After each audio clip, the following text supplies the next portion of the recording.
So we're here today to talk about kitchen exhaust fans.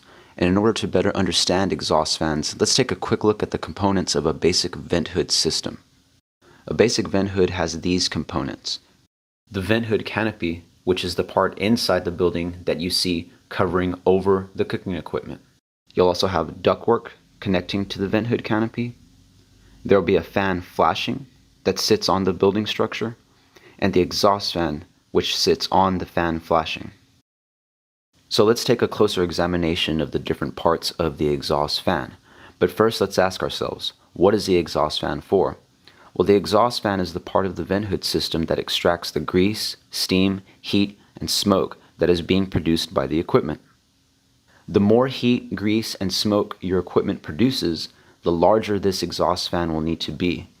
That's because the exhaust fan needs to have a bigger blade and motor to accommodate the additional heat and grease being produced.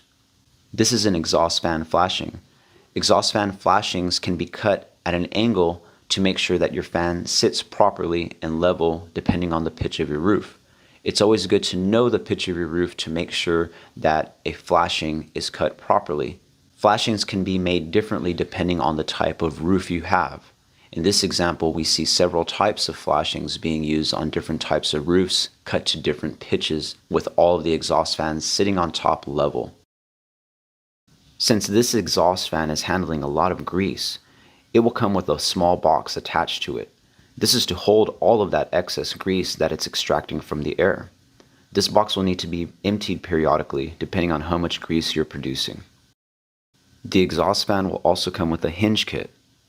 This hinge kit allows you to open the fan and clean the grease collecting within the duct. We recommend having this duct cleaned every 90 days, but no less than once a year.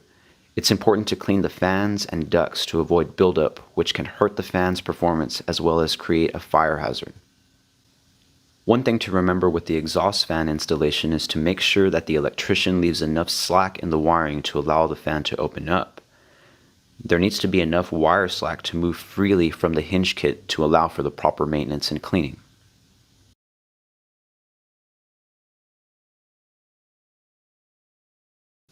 Sometimes you may need to replace an existing exhaust fan. Remember that the exhaust fan sits on a curb or flashing. Make sure to get the size of the existing flashing to verify that the fan will fit properly. Sometimes the fan will be a different size of the existing flashing. If this is the case, then a flashing adapter will need to be installed. Remember, always confirm the existing flashing size to verify that the replacement fan will fit. Some other things that you need to verify on fan replacements will be verifying the voltage and phase of the existing fan, the size of the existing duct that's connecting to the fan, the length of the vent hood that the exhaust fan is covering, and the type of equipment being used underneath the vent hood. It's really important to know the existing size of the ductwork connecting to an exhaust fan replacement. Since air is moving through this ductwork, it needs to be of a certain size to make sure that the fan is performing to its full efficiency. Ductwork that is too small can constrict the airflow, causing issues with the fan performance and not giving you the desired design CFMs for the vent hood. Knowing the length of the vent hood and the type of equipment being used underneath it can help us determine if the exhaust fan is sized properly for the design. Different types of cooking equipment produce different heat and grease, so not all exhaust fans are able to accommodate this. A design will need to be implemented to ensure that you have a properly sized exhaust fan. So here are some final points to remember about the exhaust fan. Exhaust fans remove heat, grease, steam, and smoke. Exhaust fans sit on a flashing or a curb. Flashing adapters may be needed if replacing an existing exhaust fan. Make sure you're leaving enough wire slack to open the hinge kit freely. Make sure that you have the correct electrical power going to the exhaust fan. And here is some information to verify when replacing an existing exhaust fan.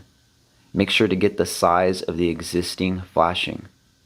Verify the length of the vent hood. Get what type of cooking equipment is underneath the vent hood. If you can, get pictures of the existing exhaust fan. Verify the size of the existing duct connecting to the fan. Get the model number of the existing fan and if possible, verify the electrical running to the existing fan. If you need help purchasing a new exhaust fan or replacing an existing one for your kitchen hood, please let us know. Gene's Restaurant Supply.